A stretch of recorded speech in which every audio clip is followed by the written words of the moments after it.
여러분 평안하십니까? 새롭게 하소서 서정원 목사입니다. 안녕하세요. 아나운서 장주희입니다. 네, OECD 국가 중에서 막강한 1위라고 하지요. 그리고 하루에 그렇게 소중한 40여 명의 생명들에게 일어나는 일이기도 하고요. 네. 또 이 순간에도 누군가 실행할지도 모르는 그런 일입니다. 무슨 일인지 아마 짐작을 하실 수 있을 것 같습니다. 어떻게든 막아야 될 텐데 너무 자주 소식을 접하는 자살 이야기 접하면서 참 안타까운 마음뿐 어떻게 할 수가 없어서 참 미안해지는 그런 마음이에요. 맞습니다. 유명인들의 자살 그리고 매스컴의 과잉 보도가 베르테르의 효과를 일으키면서 수많은 사람들에게 영향을 주고 있지 않는가 하는 두려움과 안타까움도 있습니다. 네. 사실 영향을 준다고도 해요. 네. 자살을 예방할 수 있다면 가장 좋을 텐데 네. 오늘 새롭게 하소서에 그 일을 하고 계신 귀한 분을 모셨습니다. 네.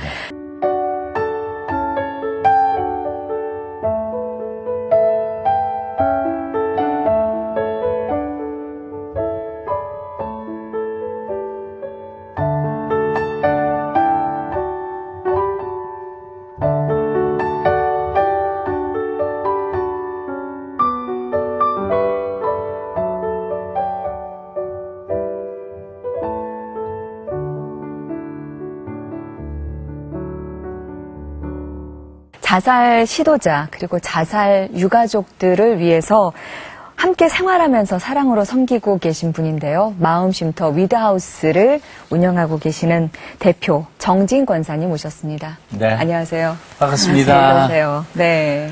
그 이름이 이뻐요. 마음 쉼터. 마음을 네. 쉴 수 있는 그런 쉼터. 이름조차도 마음이 평안하게 느껴지는 것입니다. with house. 마음 쉼터하고 with house는 어떻게, 이름이 어떤, 마음을 쉬는 곳은 혼자서는 쉬어지지 않는다고 믿어서 함께 할 때 마음을 쉴 수 있게 서로가 서로를 도울 수 있다고 믿어서 그래서 그런 이름으로 지은 거예요. 함께 하는 곳. 네. 조금 소개를 좀 해주시죠. 어떤 네. 곳인가.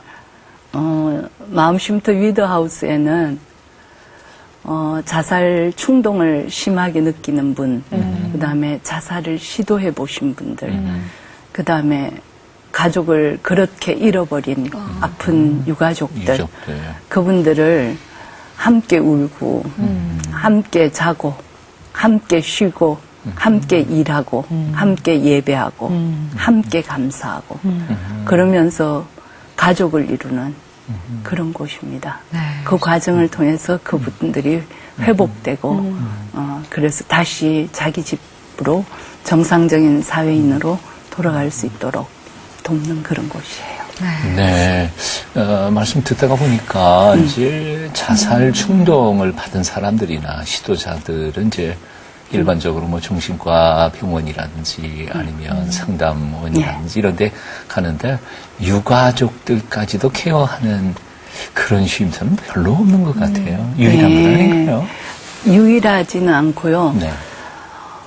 자살 시도자든 자살 충동자든 유가족을 돕는 마음 쉼터란 우리나라의 유일한 곳이에요. 그렇죠. 그 자체가. 그렇죠. 상담이나 교육이나 홍보나 그렇게 살피는 의사든 치료로 돕든 뭐 약으로 돕든 아니면 말로 돕든 그런 이렇게 그런 곳은 우리나라에 많아요. 자살 예방 센터 등등등. 우리가 도움이 위험한 사람들을 돕는 도움이 현재까지 참 미미한 방법이라고 생각하는 것 중 하나가 자세히 관찰하고 자세히 함께 보지 않는 한 왜 그렇게 생각하고 그렇죠. 왜 그렇게 치달아갔는지 알 수가 없거든요. 그래서 저는 함께 생활하는 공간인 그런 집이 필요하고 가정 같은 저희는 꼭 가족 같고 집 같아요. 유가족을 만나면 어떻게 위로하세요? 유족을 만나면요. 한 실례로 병원에 이제 누군가가 사고가 나서 지금 장례식장에 갔다고 연락이 와요. 그럼 달려가요. 어떤 한 가정은 뭐 얼마나 많이 울었는지 여름이었는데 이렇게 껴안았을 때 그 사람 몸에서 쉰 냄새가 온 몸에서 날 정도로 울고 울어서 몸이 막 땀으로 쩔어 있던 그런 사람. 제가 그분 꼭 껴안고 한 말이 동생이 언니를 참 좋아했나 봐요. 예, 우리 동생이 나를 참 좋아했어요. 사람들이 제일 마지막에 삶을 마감할 때 만난 사람은 그가 제일 사랑하는 사람 아닐까요? 그렇다면 언니 곁에서 세상을 떠나고 싶었나 보다고. 언니가 제일 안심돼서 언니가 제일 믿어서 그랬더니 갑자기 울다가 멈춥디다. 그리고 또 가족들에게 그러죠. 사람들이 태어나는 게 하나님의 뜻이라 그래요. 그럼 죽는 것도 하나님의 뜻 아니고 어떻게 우리가 죽을 수 있냐. 예수 안 믿어도 인명은 제천이라 부르는데 하물며 믿는 신자가 삶을 끊었는데 그게 어떻게 하나님의 뜻 없이 그분이 막으려면 12번도 막을 수 있는데 그러니까 내 탓 아니다. 내 탓 아닙니다. 그리고 이렇게 위로해 주고요. 이제 한 번은 동일한 가족 이야기인데 화로로 이제 그 불타기 위해서 이렇게 들어가는 화로 바로 앞에서 온 식구들이 막 통곡하고 있을 때 제가 아주 큰 소리로 그 자매 이름을 부르면서 사랑합니다 누구누구 자매 이렇게 불렀어요. 근데 갑자기 그 교회 담임 목사님이 그 자매 이름을 외치면서 자매는 우리 교회에서 너무나 소중한 사람이었습니다. 자매는 너무나 우리들에게 따뜻한 사랑을 보여준 사람입니다. 이랬더니 시어머니가 또 며느라기야 너 우리 가정에 있었던 5년 동안 너 참 귀한 사람이었다. 또 친정아버지가 네가 우리 집에 딸로 태어나서 귀한 사랑 보여줘서 고맙다. 네 어머니랑 네 형제들 내가 잘 거둘게. 걱정하지 마라. 근데 통곡하고 막 아우성쳐야 될 공간에서 갑자기 숙연해지면서 훈훈해졌어요. 담임 목사님이 제게 물었어요. 그런 말 어떻게 할 수 있냐고. 섬기고 섬기다 보면 주님이 가르쳐 주셔요. 그렇게. 아멘. 유가족들이 그 남겨졌을 때 느끼는 그 허전함과 내가 혹시 좀 더 막을 수 있지 않았을까라는 그 애쓰는 마음들, 그 마음들도 좀 만져주셔야 되겠네요. 그럼요. 그래서 이제 같이 납골당에 가서 다 이제 안치하고 둘러 앉아서 쭉 둘러섰어요. 그리고 손을 잡으라 그랬어요. 전부 손을 잡았어요. 그리고 왜 우리가 손을 잡아야 하는지를 알려줬어요. 이제 우리는 손을 놓으면 다 내 탓이구나, 네 탓이구나. 죄책감에서 벗어나기 어렵다. 우리가 손을 잡으면 우리가 서로 위로할 수 있다. 누구 탓도 아니다. 그러니까 우리 서로 붙잡자. 우리 서로 위로하자. 우리 서로 이 손 놓으면 안 된다. 그랬더니 사돈이 그러니까 어느 날인가 3호 첫 성묘 가는 날 그날 딱 오면서 사이가 좋아한다고 게장을 그 잠깐 사이에 새벽 시장 가서 게장 담궈서 사이 좋아한다고 가지고 오셨더라고요. 그렇게 하면 이겨낼 수 있어요. 서로 보듬으면.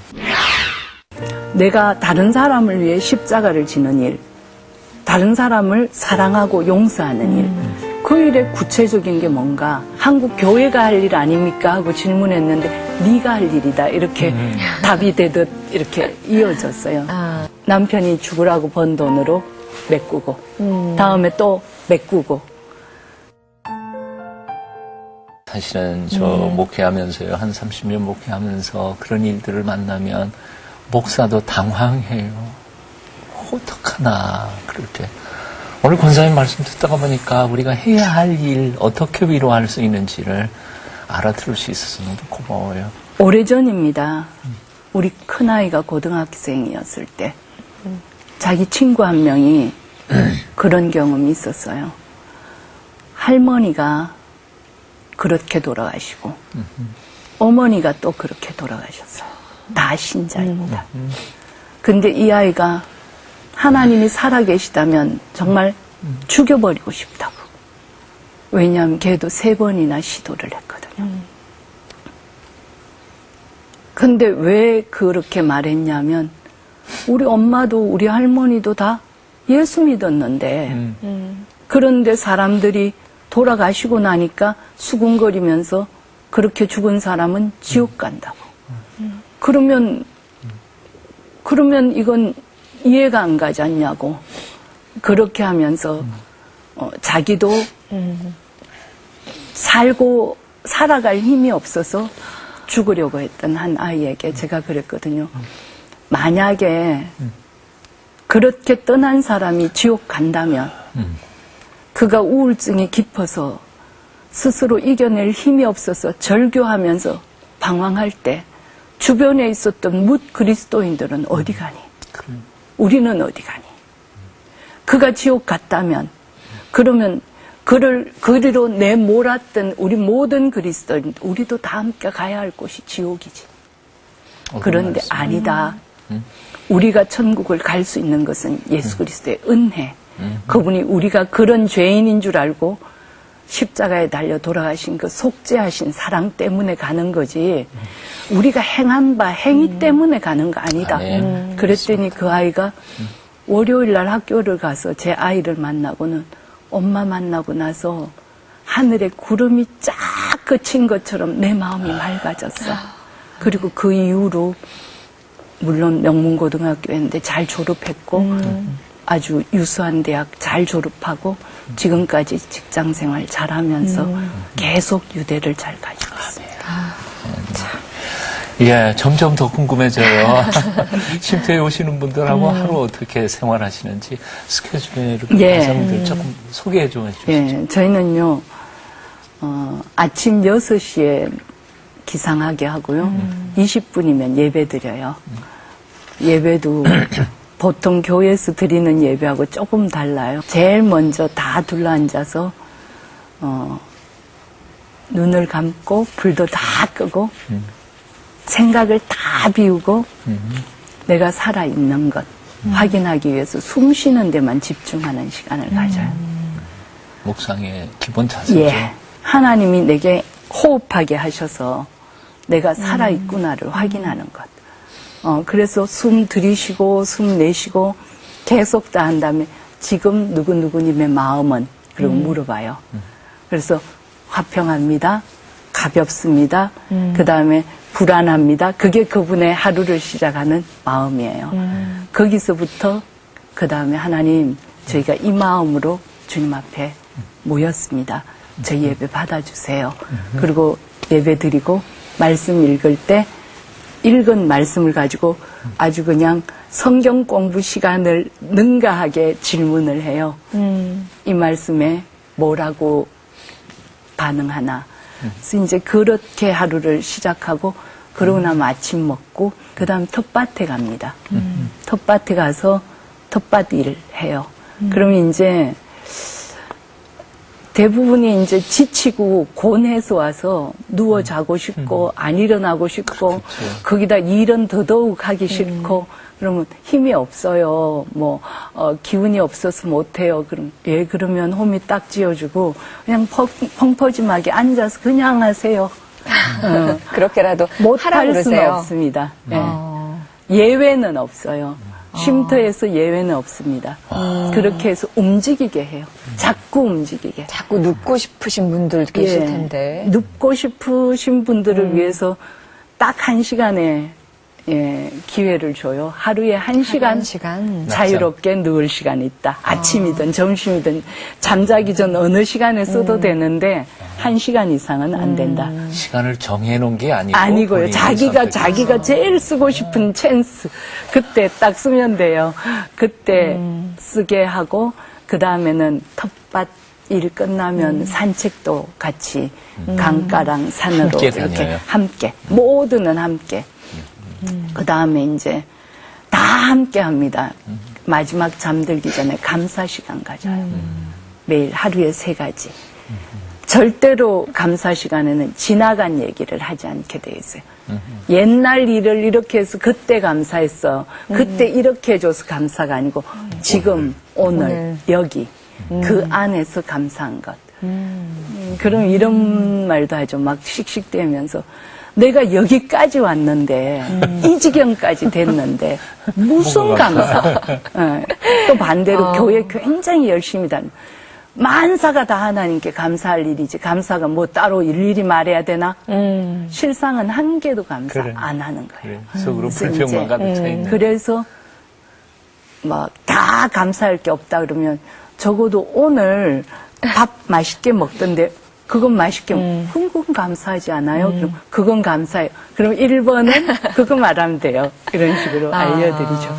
그러다 보면 점점 감사의 깊이가 강해지고 연습하면 할수록 감사거리가 많잖아요. 사소한 것도 감사하게 되잖아요. 그럼 20개 말하는 건 순간이거든요. 저 뒤에 그림이 있어요. 네. 그 집 정원 비슷한데 꽃도 너무 이쁘고 아름답고요. 그러게요. 예, 예뻐요. 그러니까 함께 하루 종일 돌아가면서 이제 텃밭도 가꾸고 꽃도 구경하고 함께 더불어 이렇게 산책도 하시고 굉장히 친환경적인 활동들을 많이 하시는 것 같아요. 예. 거기 그 활동에도 사실은 권사님의 의도가 좀 있으신 것 같아요. 어떤 철학이나. 예.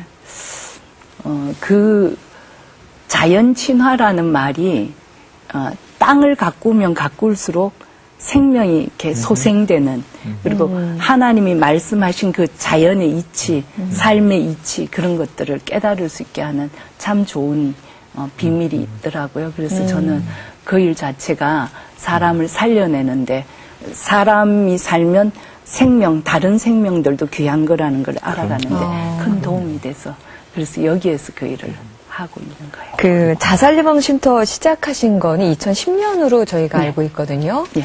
그 어떤 특별한 계기가 있어서 이걸 시작하게 되셨어요? 예. 2010년 고난일, 그러니까 성금요일 날 매일처럼 이렇게 엎드려 기도하는데 한 1년 동안 내내 그해 그러니까 그 전부터 1년 기도만 하면 주셨던 말씀이 있어요. 아무든지 나를 따라오려 그러거든요. 자기를 부인하고 날마다 자기 십자가를 지고 나를 따르라 하신 그 말씀. 그게 그날 또 이제 확 와닿으면서 그 말씀에 이제 쪽을 이렇게 반으로 나눠본다 하면 하나님이 날마다 자기 십자가를 지라 하신 부분, 그러니까 자기 십자가를 진다는 건 내가 하나님 보실기에 사형에 해당하는 사형수이라는 거잖아요. 내가 십자가를 져야 하는 중죄인이라는 것, 죽어 마땅할 죄인이라는 것, 그걸 먼저 날마다 자각하라는 말씀이잖아요. 그거를 깨닫고 나면 네 십자가를 내가 대신 지고 지금 죽으러 가는 주님이 십자가 지러 가실 때 하신 말씀이 나를 따라오려거든 했으니까 주님이 가시는 길은 다른 사람을 위해 십자가 지러 가시는 길이니까 내가 다른 사람을 위해 십자가를 지는 일, 다른 사람을 사랑하고 용서하는 일, 그 일의 구체적인 게 뭔가. 근데 그동안 내가 쭉 해오던 일이 그 최근에는 다른 뭐 생명도 살리고 뭐 환경운동도 하고 동네 이웃 어른들도 돕고 뭐 이런 건 했지만 한국 교회 안에도 너무나 많은 사람들이 그가 뭐 장로든 그가 목사든 뭐 그 집사든 유명인이든 무명하든 관계없이 뭐 신학교 총장도 그렇게 떠난다 하는데 이거 교회가 나서서 그들을 보듬어야 하는 거 아니에요? 그 시점이 어떤 때냐면 한 연예인이 죽고 그렇게 떠나고 그 다음에 그 동생이 누나처럼 또 그렇게 떠난 시점이었어요. 근데 그것이 방송에 뭐라고 했냐면 누구누구를 따라 누구누구가 떠났다 이렇게 했는데 그 따라라는 단어 하나가 유족이 있는 가정에서는 이미 가족을 떠나보낸 가정에서는 굉장히 무서운 단어인 거예요. 그러면 누구를 따라 누가 죽었으면 우리도 그럼 이미 떠난 우리 가족을 따라 우리도 가야 하나? 그래서 전화가 왔어요. 이거 어떡하니? 우리 아이도 우리가 떠나야 해요? 같이? 이런 표현을 쓰는데 이거 어떻게 해야 돼? 기도해 주라. 그래서 이제 이렇게 어려운 때에 우리가 해야 할 일 아닙니까? 하고 여쭸더니 기꺼이 돕겠습니다 하고 모르는 한 목회자님은 말씀하셨고 제 담임 목사님은 우리가 합시다. 이렇게 했는데 어쩌다 보니까 그게 한국 교회가 할 일 아닙니까? 하고 질문했는데 네가 할 일이다. 이렇게 답이 되듯 이렇게 이어졌어요. 그래서 시작하게 되셨군요. 그러면 혼자 지금 하고 계신 거죠? 예, 혼자 하고 있어요. 3년 동안 혼자서 이 일을 어떻게 감당하셨을까요? 시작은 했는데 문제는 이제 돕는 이가 없는 거예요. 전세로 우리가 2층을 전세 놓은 곳인데 융자를 이제 얻어서 전세입자를 내보냈는데 당장에 그달부터 후원금이 없잖아요. 은행 이자를 내야 되는데 300만 원에 육박하는. 근데 처음에는 의논을 할 때 도움을 서로 우리가 하자고 했던 상황에서는 월세 300만 원을 집에다 주는 걸로 하자. 후원금 걷어서. 근데 거쳐야 하죠. 남편이 죽으라고 번 돈으로 메꾸고 다음에 또 메꾸고 그 다음에 이제 남편에게 노이로제가 걸렸어요. 연속으로 석 달을 연체하면 아시듯이 집이 경매로 넘어가요. 그런데 이거 계속 이런 상황이면 어떡하나. 허구한 날 3층 옥탑에 있는 예배실에서 울면서 기도하고 나중에 남편도 우울증에 걸려서 남편 119 요청해서 찾기도 하고 그런 고비들을 견뎌내고 기적같이 알지 못하는 분이 1년 동안 150만 원씩 후원하겠다 그랬고 또 넘기고 또 뜻하지 않게 한 명 한 명의 지인들이 도와서 겨우 이제 임대료와 생활할 수 있는 유지비 그 정도지. 실상은 우리 집은 가족이 살 수 있는 생활비, 우리 집 생활비를 벌어야 하는 입장인데 제 월급은 생각할 겨를이 없어요. 지난 3년간 그러면 이 마음쉼터 위드하우스를 다녀가신 분은, 거쳐가신 분은 한 몇 분 정도 되세요? 한 5, 60분 5, 되는 60분. 것 같아요. 그러면 한 분이 오셨을 때 꽤 오랜 기간을 머무르시나 봐요. 다양해요. 단 몇 시간 다녀갔는데 기적같이 생각이 확 바뀐 사례도 있고 반대로 제일 오래 있은 경우는 11개월.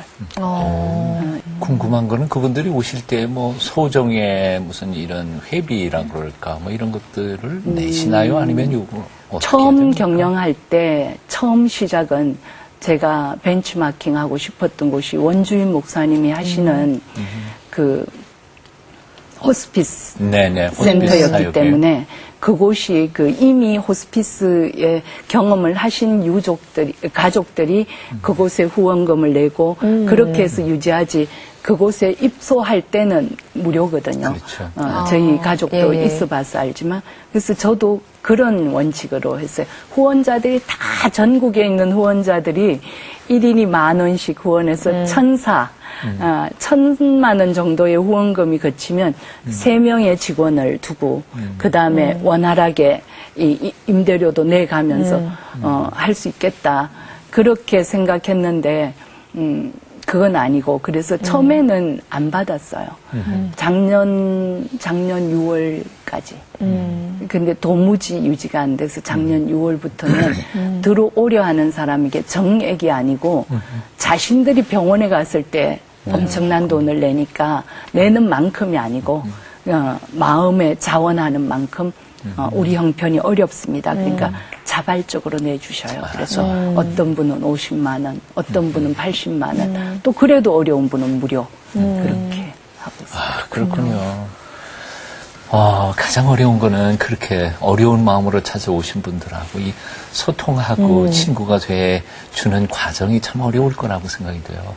아까 서두에 조금 말씀을 해주셨어요. 예. 그렇지만 조금만 더 비결 글쎄 어떻게 한번 마음을 얘기해 어떻게 압니다. 마음을 열고 얘기를 할 수 있는가. 내 있는 모습 그대로 보여요. 마음까지도. 예. 제가 얼마나 허물진 인간인지부터 보여요. 나 잘 살기 때문에 이거 하는 거 아니다. 잘 못 산다. 나 가족 관계에서 아픔 많았고 현재도 얽히고 슬키고 있다. 그 내가 아픔을 안다. 난 그거 외에는 재산이 없다. 나 정신과 의사 아니다. 나 고작 2급 사회복지사가 내 자격증 전부다. 30년쯤 사람을 도와왔지만 무자격이다. 그런데 내가 하나 할 수 있는 건 내가 아파봤기 때문에 말할 때 딴청 안 피고 전심을 다해서 들어줄 수 있다. 수호천사인데 죽으면 어떡해요. 죽어도 나 죽고 죽어야죠. 어머니 사랑합니다. 근데 어머니가요. 그래. 나도 너 사랑한다. 가족이고요. 또 사랑의 묘약이라고 생각해요. 그 자살 시도를 한다는 거, 자살 충동을 느낀다는 것, 가족들이나 지인들이 알고 있는 분들도 있고 또 잘 눈치 못 채고 있는 분들도 있을 것 같아요. 예. 알고 있는 경우라면요. 네. 유난히 그 사람, 나 요새 힘들어. 나 요새 되게 죽고 싶어. 근데 우리가 자주 자기도 입 밖으로 죽고 싶다는 소리를 잘 내뱉기 때문에 상대가 하는 말에 그 진의를 놓쳐버리기가 쉽다고 생각해요. 그리고 우리는 대다수가 상대가 말할 때 말을 들으면서 딴 생각을 하거든요. 시간이 지금 얼마나 남았나 생각하든지 뭐 그래서 그 사람이 지금 어느 정도로 힘들어서 이 이야기를 하는지에 집중하지 않아요. 그래서 잘 놓치죠. 근데 그렇지 않고는 정말 우리가 진심으로 대면해서 이야기를 주고받으면 힘든 얘기를 하잖아요. 그때 만약에 제가 얘기를 듣고 있는 대상이 나도 참 요새 힘든데 너도 힘들지 이렇게 하면 다음 얘기도 할 수 있어요. 그런데 건성으로 들어요.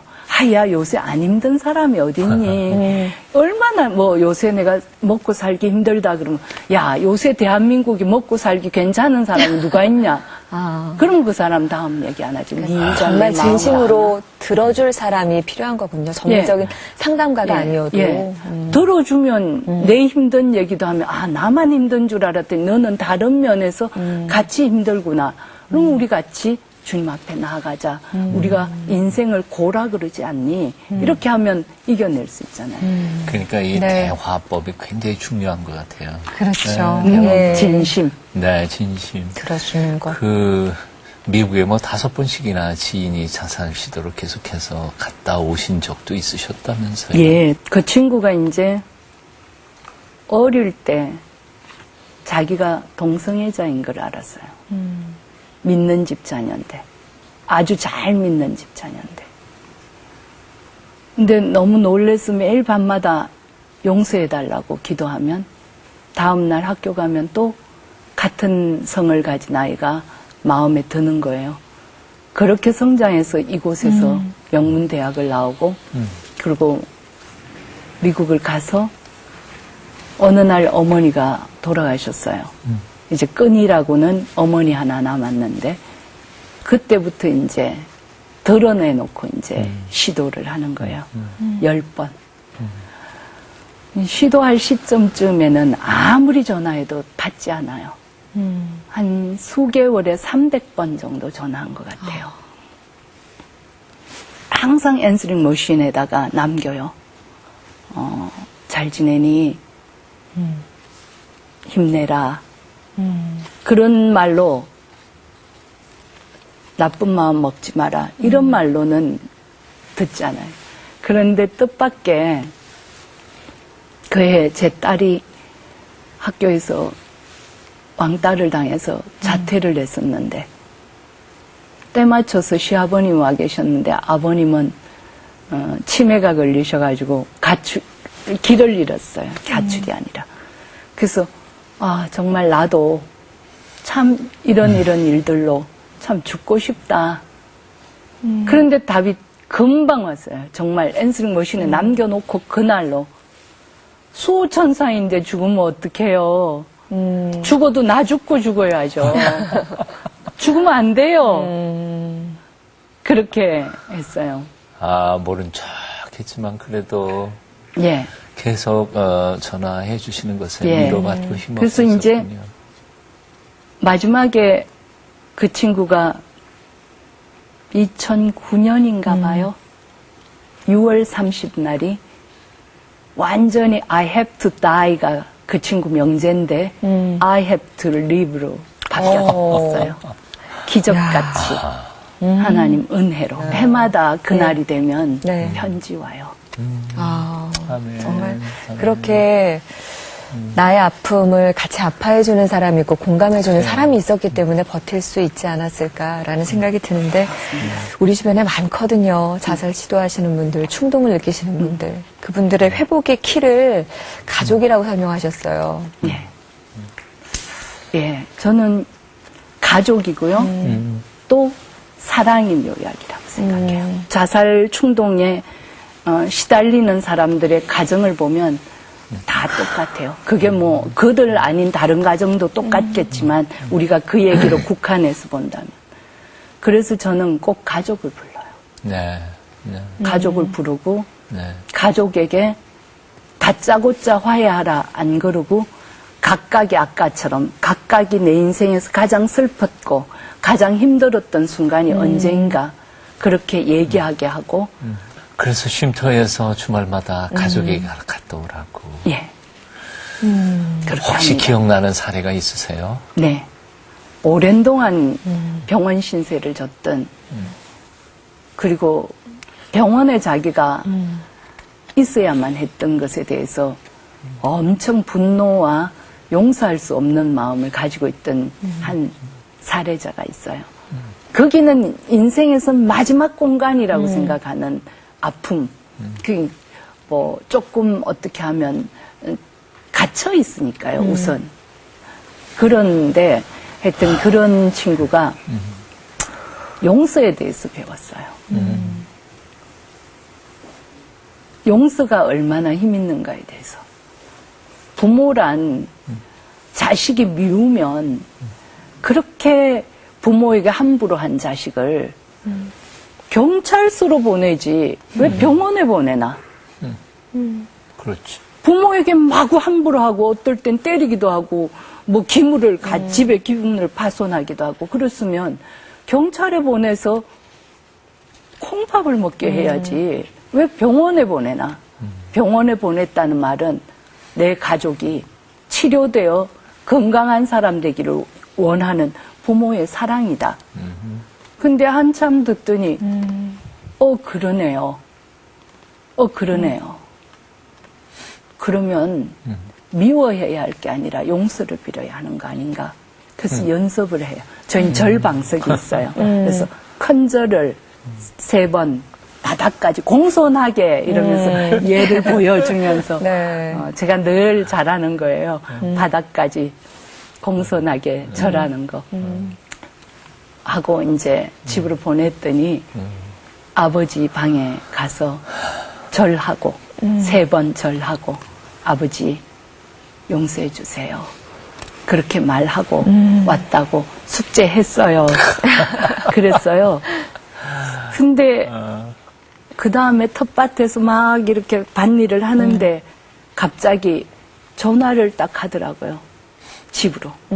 어머니가 받았어요. 어머니 사랑합니다. 근데 어머니가요. 7순이 넘으셨어요. 8순에 가까우세요. 그래. 나도 너 사랑한다. 근데 뒷말씀으로 알려주시기를 45년 만에 처음 들은 얘기라 그러셨어요. 기적이에요. 네가 죽여버리고 싶을 만큼 힘들었구나. 그거 내가 알겠다. 손을 탁 잡는 게 너무 쉬워요. 안다. 무슨 말 하는지 안다. 그 마지막 순간에 자비를 베풀어 달라고 기도해라. 그리고 곁에 있는 사람에게 손 내밀어라. 권사님께서도 그렇게 가족에게 용서를 구하고 화해를 하게 된 특별한 사연이 있다고 들었거든요. 네, 맞습니다. 자랄 때 되게 폭압적인, 돌아가신 우리 아버지한테 죄송하지만 그런 가정에서 자랐습니다. 그래서 상처가 많았습니다. 저는 고등학교 2학년 때쯤 구원의 감격을 맛보았기 때문에 그런 것이 내 안에 이렇게 이만하게 자리하고 있는지 몰랐습니다. 열심히 복음도 전했고 그렇게 살았으니까. 그런데 제 안에 그 상처 때문에 이렇게 자식에게 태어난 날부터 매일 성경을 읽어주는 하나님 보시기에 아름다운 일을 함과 동시에 조금이라도 어긋난 짓을 하면, 그것도 잣대는 저죠. 어긋난 짓을 하면 말로 할 부분에선 때리고, 남들이 한두 대 때릴 정도의 일에는 막 폭력에 가깝게 때리고, 그리고 정말 부끄러워서 견딜 수 없어 회개하고, 다음엔 또 그렇게 하고, 그런 식으로 하는 부끄러운 일을 저도 했어요. 내면의 과거에 받은 상처 때문에 자신도 모르게 튀어나오는 거죠. 그랬나 봐요. 근데 그걸 어떻게 발견하셨어요? 자신의 내면 세계 속에 있는 그 아픔, 상처를. 어떤 조그만 치료 모임, 소그룹으로 하는 치료 모임에서 이제 내 어린 시절에 고통스러웠던 나를 바라보기 시작하고 어루만져주고, 그리고 너무 힘들어하던 맨날 맞는 것에 대해 분노가 막 치밀었던 나를 얘기하는데 갑자기 죽여버리지 그랬니? 용서해주지 그랬니? 용서해줘라. 이 말은 너무나 많이 들어봤어도 네. 죽여버리지 그랬니? 그리고 괴성을 지르듯 그분이 진짜 죽이기를 원하지 않았을 거예요. 네가 죽여버리고 싶을 만큼 힘들었구나. 그거 내가 알겠다. 그렇게 이해해 주신 거잖아요. 아, 나를 이처럼 이해해 주는 사람이 있고, 그래, 맞아. 그래. 그때 내가 죽여버리고 싶을 만큼 싫었어. 뭐 조금 별것도 아닌 유행하는 언어 썼다고 누가 꼬질러서, 밀고 해서, 같은 교회 선배가 밀고 해서, 문빗장으로 때렸는데 빗장이 뚝 부러지게 맞고, 정말 헤아릴 수 없이 고통스러웠는데 그 고통을 알아주고 죽여버리지 그랬니 하늘 만큼 이렇게 이해해주는 사람 만난 그날 이후로 이제 풀어나가기 시작했고, 아이에게 무릎을 꿇고, 중학교 2학년이던 아이에게 무릎을 꿇고 사과했어요. 아들이 미안하다. 진심으로 사과한다. 그것이 97년이었다면 지금까지 때로는 아들에게, 때로는 딸에게, 때로는 남편에게 계속 어떨 땐 수개월 동안 딸아이 방을 향해서 머리를, 이마를 땅에 대고 굽혀줘라면서 수백 번 통회하고 사과하고 없을 때도 하고 있을 때도 하고 하나님 용서해 주세요 했다가 딸아 미안하다 했다가 그런 과정들을 거쳐. 그래서 어떤 변화가 있었나요? 예. 가정이 확 달라졌겠어요. 한 번에 달라지지는 않고 그러니까 중2 때 그렇게 해서 쭉쭉쭉 변하던 아이가 대학교 1학년 무렵 때 제가 그 동생인 자기 동생에게 또 가짜는 짓을 하는 걸 보고 아, 변한 줄 알았더니 위장이었구나. 그래서 제 아이가 대학 다니는 1학년, 2학년, 3학년을 더 방황하고 더 고통스러워하고 그게 저는 나름대로는 고쳐가는 과정이었는데 저도 모르게 맹독성 물질이 또 나와서 또 그냥 흉측한 모습이 보여질 때 아이들은 엄마가 한 번에 싹 변한 줄 알았더니 아니다라고 여겼죠. 그래서 그 과정을 거치고 그런데 네. 상처를 갖고 있고 회복하시는 과정들을 겪으신 게 이 쉼터 오시는 분들을 이해하는 데는 많은 도움이 되겠네요. 그렇겠어요. 막상 이제 옛날부터 누군가 힘들어하는 사람을 만나면 손을 탁 잡는 게 너무 쉬워요. 안다. 무슨 말 하는지 안다. 허그를 딱 할 때, 껴안을 때 진심이에요. 나도 네 마음 안다. 그거는 있어요. 그래서 일하는데 큰 도움 돼요. 마음에 딱 기억나는 가장 힘들 때가 언제 있어요? 교회 안이나 아니면 가까운 사람들끼리 자기 옆에 있는 사람이 자기 바로 옆에서 듣는 사람이 유족이거나 그런 충동자인지 모르고 아야 자살하는 그 인간들 되게 독한 인간들이야. 어떻게 자살을 하니? 이렇게 말해서 옆에 서 있으면서 오금이 저려 죽을 뻔했대요. 그 우리들이 안심되는 사람 좀 되어줬으면 좋겠어요. 그래요. 맞아요. 정말 언론의 역할, 교회의 역할, 이웃의 역할. 이웃의 역할, 그리고 말 한마디가 그들에게 어떤 또 자극을 줄 수 있을지에 대해서 좀 더 예민해져야 되겠네요. 조심해야 하겠어요. 네.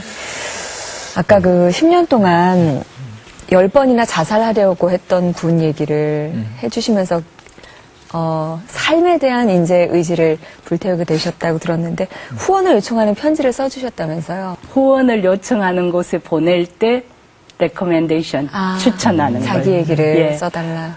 이 사람 믿어도 되는 사람인지 이런 일 할 만한 사람인지에 대해서 썼는데 한번 읽어봤는데요. 읽어봐주시죠.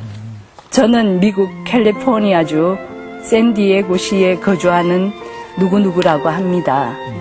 전 연세대학교를 나왔고 미국 그 주에 있는 대학원을 마쳤으며 만성 우울증, 자살 중독, 자살도 중독이라고 썼어요. 약물 중독자입니다. 정진 씨는 저의 인생에 1981년부터 지금까지 아주 중요한 역할을 해온 분입니다. 사실 제가 지금 이 땅에 살아있는 이유도 정진 씨 덕이라 해도 과언이 아닐 수 없습니다. 정진 씨는 정신과 의사나 심리학과 학위를 가진 분, 그런 자격증이 있는 분은 아니시지만 아주 독특한 통찰력으로 상황을 잘 파악하시고 가슴이 탁 트이게 하는 적절한 조언을 주시며 희망을 주시는 탤런트를 가지고 계십니다. 무엇보다도 단순한 감정으로 센치멘탈함으로 상대방을 대하는 것이 아니라 가슴 깊은 곳에서 나오는 진정한 케어로 상대방을 대하십니다. 행동과 커미트먼트로 상대가 진정으로 필요하는 것. 비록 그것이 상대가 원하는 말, 원하는 행동이 아니더라도 상대방의 디그니티를 상하지 않게 하시면서 도움을 주십니다. 정진 씨는 기화의 기관에 아주 소중하고 아주 쓰임 있는 분이 되실 것을 믿어 의심치 않습니다. 이런 얘기입니다. 기꺼이 아주. 예, 관심 있는 분들이 좀 오늘 이 프로를 보시고 힘껏 함께 힘을 합해 주시면 참 좋겠다 그런 생각이 듭니다. 기도도 해주시고 후원도 많이 해주시고요. 후원도 좀 해주시고요. 지금 오늘 아침에도 하나님께 쉼터 문 닫아야 하는가요? 더 버틸 여력이 없는데요. 근데 제가 서울시와도 계속 박원순 시장님도 만났고 시장님 돕겠다고 말씀도 하셨고 그러나 대한민국 안에 있는 사회복지법, 정신보건 사회복지법상은 제가 어디에도 예속될 수가 없어요.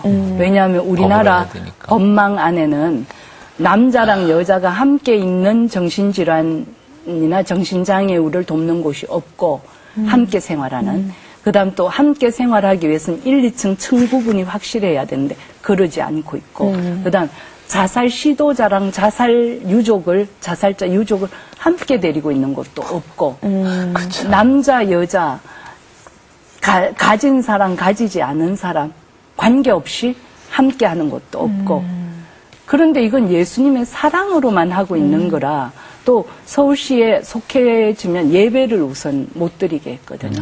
근데 저는 예배로 아니고 예배가 아닌 다른 방법으로 죽음을 결정하고 확실하게 마음을 먹은 사람을 살릴 수 있는 방법이 있으면 살려봐라고 알려줘봐라고 그럼 제가 그 방법으로 하겠노라고 내가 예배를 드릴 텐데 더 좋은 방법을 제시해주면 제가 그대로 할게요. 근데 제가 아는 한 없다고 믿습니다. 지금 이 순간에도 아마 삶을 포기하고 싶어 하는 분들이 조금 있을지도 모릅니다. 또 이 방송을 들으시는 분들 중에서도 그렇고요. 그들에게 꼭 한마디 해주고 싶은 말씀이 있다면 한번 말씀을 해주시면 좋겠네요. 간단하게. 작년에 2번의 경험이 있는데 너무 결연해서 아무리 도움을 줘도 죽기로 작정한 그런 친구가 있었어요. 떠나기로 작정하고 유서도 다 써놓은 그런 친구였어요. 그 친구에게 제가 그렇게 말했어요. 마지막으로 뛰어서 내려 죽으려고 하는 그 순간, 그 찰나, 그땐 굉장히 두렵겠지. 그랬더니 무섭대요. 무섭겠죠. 그랬어요. 본인이. 그래서 그러면 그때라도 무릎 꿇어라. 바로 그 순간이라도 무릎 꿇어라. 어떤 사람이 10번의 위험한 순간 때 10번을 다 기도했는데 단 한 번도 예외 없이 하나님 나에게 자비를 베풀어 주세요 할 땐 살려주셨다더라. 그렇다면 동일하게 그 마지막 순간에 자비를 베풀어 달라고 기도해라. 그리고 곁에 있는 사람에게 손 내밀어라. 그렇게 얘기하고 싶어요. 그래요. 정말 우리가 이 사회에 왜 이렇게 천하보다 귀한 한 사람의 생명을 그렇게 쉽게 버릴 수 있는지, 그런 아픔이 어떻게 편만해졌는지 그 원인도 찾고, 또한 그게 모르게 단번에 해결될 문제는 아니지만 그러나 아주 작은 실천 속에 해답이 있는 것을 또한 발견하게 돼서 너무 고맙고, 아마 이 방송 들으시는 분들이요 심각하게 생각하고 또 교회도 아마 힘을 합해서 큰 힘이 되지 않을까 그런 생각해 봅니다. 네. 너무 고맙습니다. 감사합니다. 네. 네. 무엇보다도 서로 뜨겁게 사랑할지니 사랑은 허다한 죄를 덮느니라. 베드로전서 4장 8절 말씀 기억이 났습니다. 근데 사랑이 그토록 힘들까요? 무엇 때문일까요? 참 있는 그대로를 인정하지 않고 내 뜻대로 바꾸고 싶어 했던 건 아닐까 제게 또 물음을 던져봅니다. 맞습니다. 가족이요 참 가까울 수도 있지만 참 멀어질 수도 있다 하는 생각을 해봅니다. 그리고 요즘에 우리의 사회적인 문제 또 가정들의 문제이지만 이 자살의 가장 큰 원인이 되기도 하고 또한 해결책이도 되기도 하는 것이 아마 가족의 사랑 아닐까 이런 생각해 봅니다. 가정 회복을 위해서 더욱 기도해야 할 것 같고요. 또 이렇게 혼자 몸으로 한 가정이 이 문제를 짊어지고 가기에는 너무 큰 짐이 아닐까 그런 생각이 듭니다. 이 방송을 또 보고 듣고 계시는 분들도 교회들이 힘을 합해서 함께 같이 짊어지고 가면 한국 사회가 좀 더 따뜻하고 더 밝아지지 않을까 하는 생각이 듭니다. 새롭게 하소서 여기까지고요. 다음 시간에 또 뵙겠습니다. 시청자 여러분 안녕히 계십시오. 내가 다른 사람을 위해 십자가를 지는 일, 다른 사람을 사랑하고 용서하는 일, 그 일의 구체적인 게 뭔가 한국 교회가 할 일 아닙니까? 하고 질문했는데 네가 할 일이다 이렇게 답이 되듯 이렇게 이어졌어요. 완전히 I have to die가 그 친구 명제인데 I have to leave로 바뀌었어요. 어머니 사랑합니다. 근데 어머니가요. 그래. 나도 너 사랑한다. 네가 죽여버리고 싶을 만큼 힘들었구나. 그거 내가 알겠다. 가족이고요. 또 사랑의 묘약이라고 생각해요. 그 마지막 순간에 자비를 베풀어 달라고 기도해라. 그리고 곁에 있는 사람에게 손 내밀어라.